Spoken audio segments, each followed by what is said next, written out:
Hello, I'm Graham Kendrick.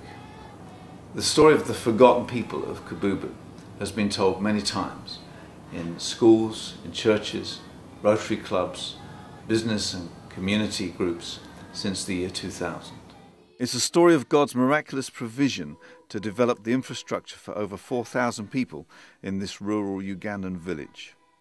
The first project, a primary school, was built in 4 months and opened in February 2002 with 60 children.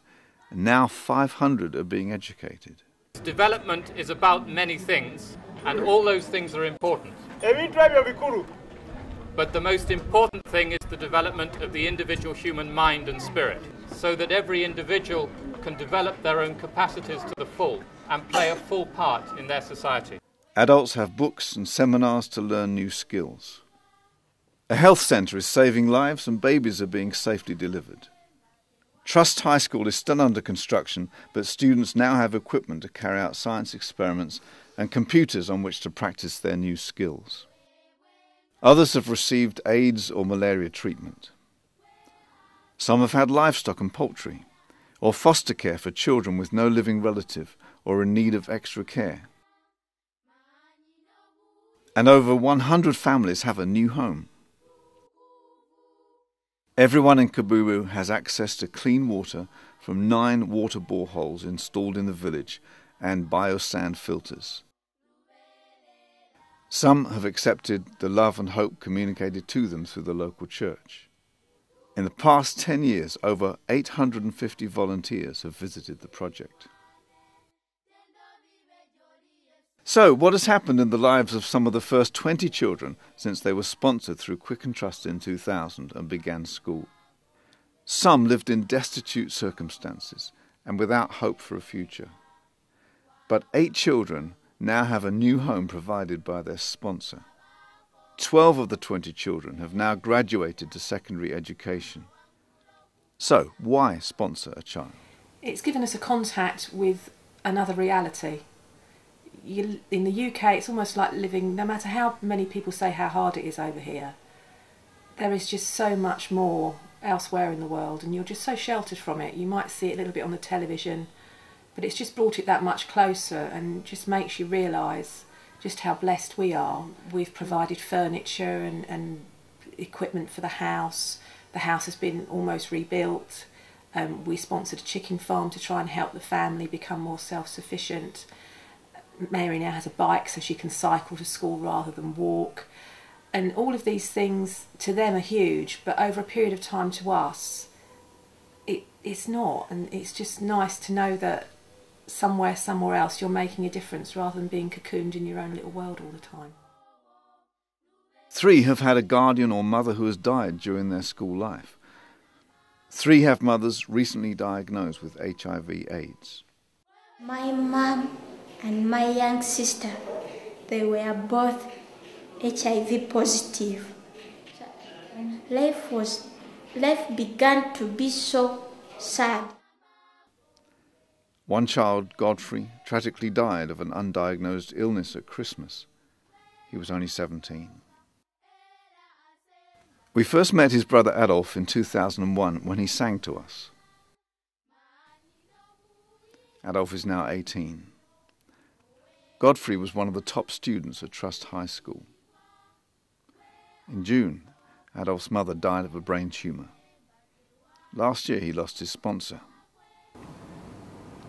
Adolf takes his GCSEs in November, but without ongoing sponsorship, his education will be wasted.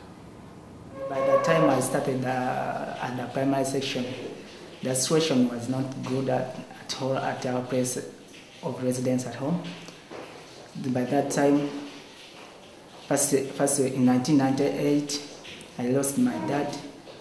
Then my mom had no money to take me to the good schools. Then a border man came and told me, Juno, your mom has passed away. I felt like I'm mad by that. I was mad by that time. I didn't accept that my mom has died. I felt in my heart why don't I also go with my mom? The mom to leave me alone in this world. Whom am I going to stay with, and how am I going to survive? Adolf and so many like him in Kabubu daily face challenges that children in the UK have no awareness of. And they need your help for today to be their hope for tomorrow.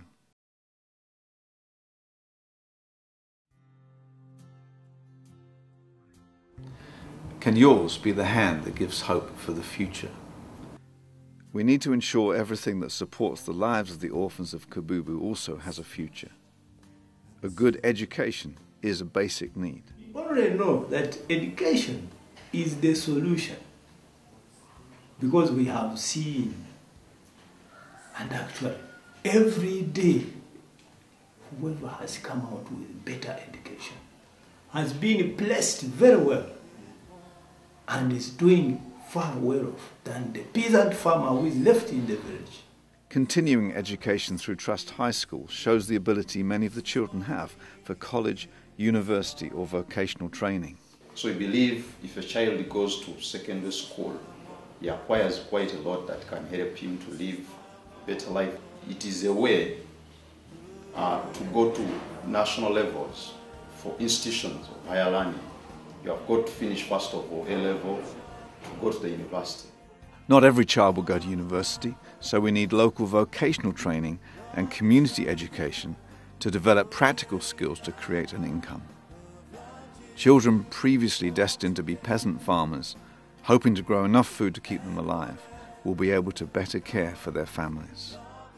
We need a lot of support. First of all, the ordinary people would need some bit of training, especially on how to maintain their land, how to grow proper crops, and simple irrigation tools like tanks to contain water.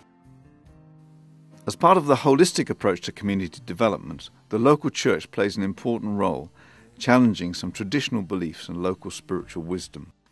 Witchcraft is so big in our community, and it is influencing a lot of lives in the African setting. Many get guidance and counseling from the witch doctors. So the more the church is coming on with that part of guidance and counseling, I think that will be another change in the community. Community development, all levels of education, needs the support of good healthcare, but healthcare needs its own support. We've had the patients die of lack of resources. Like now, if a patient came in or a child came in convulsing, and we don't have the oxygen, as a limited resource set area, we don't have the oxygen to put on. Sometimes children come in when they are anemic and we don't have the blood. It's really very hard. I've had an experience, but it's not really easy. It's not an easy experience. Sometimes you may wonder, why do you have to do the nursing that you're called for and yet you can't give the services? Simply because you don't have the resources. So it's really very sad. Enoch Kagoda heads up the Kabubu Development Project, working with Quicken Trust to bring the resources to Kabubu that will lead it to full self-sufficiency. My hope for the future is really to see Kabubu village that can become a model of holistic development, not only in Uganda, but in the whole of the third world countries. Can yours be the hand of hope to the orphans and community of Kabubu? Just a little goes a long way. Regular support of a few pounds each month really will make a difference. And because Quicken Trust has its administration and other costs met from other resources, it will ensure your donation is used in full at the point of need. Not many charities will promise you that.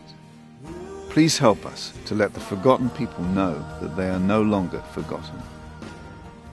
Yours can be the hand that gives help for their today and hope for their tomorrow by sending a donation to Quicken Trust at their address, P.O. Box 113, Hailsham, BN 27, 4US. This address will also be found at the end of this DVD. Thank you. Love each other, one another, love each other in the way